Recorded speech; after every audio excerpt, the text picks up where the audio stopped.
وعلیکم ورحمۃ اللہ وبرکاتہ۔ محترم بھائی کا سوال ہے کہ امام سلام پھیرنے کے بعد جب تک مقتدیوں کی طرف چہرہ نہ کرے تو مقتدیوں کو اپنی صف سے پیچھے نہیں ہٹنا چاہیے، یہ بھائی کا سوال ہے۔ نہیں بھائی، ایسی کوئی بھی کتاب و سنت میں بات موجود نہیں ہے۔ مقتدیوں کا اور امام کا تعلق صرف سلام پھیرنے تک ہے۔ جی، مقتدی جو ہیں صرف امام کے پابند ہیں سلام پھیرنے تک۔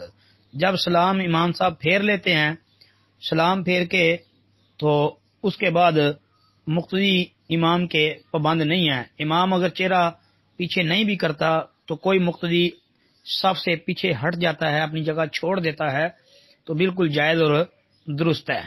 جی، اور اگر کوئی اپنی صف میں بیٹھ کے ذکر کرتا رہتا ہے تو وہ جتنی دیر مرضی کر لے، چاہے امام کا چہرہ پیچھے ہو بھی جائے پھر بھی بیٹھ کے کرتا رہے، تو وہ ایک الگ عمل ہے اور اس کی فضیلت بھی حدیث میں موجود ہے۔ جیسا کہ حدیث میں آتا ہے کہ نبی صلی اللہ علیہ وسلم نے یہ بات ارشاد فرمائی ہے کہ جو بندہ نماز کے بعد صف میں بیٹھ کے، یعنی اپنی نماز والی جگہ پہ بیٹھ کے تو ذکر کرتا رہتا ہے تو اللہ کے فرشتے اس پر درود بھیجتے ہیں، اور اللہ کے فرشتوں کا درود اللہم اغفر له اللہم ارحمہ ہے۔ جی، اور بعض روایتوں میں تو یہاں تک آتا ہے کہ جب اس نمازی کا وضو جب تک نہیں ٹوٹتا تو فرشتے اس کے لیے درود بھیجتے رہتے ہیں، اور اگر وضو ٹوٹ جائے تو وہ وضو کر کے دوبارہ اپنی جگہ پہ آ کے بیٹھ جائے تو پھر فرشتے درود پڑھنا شروع کر دیتے ہیں۔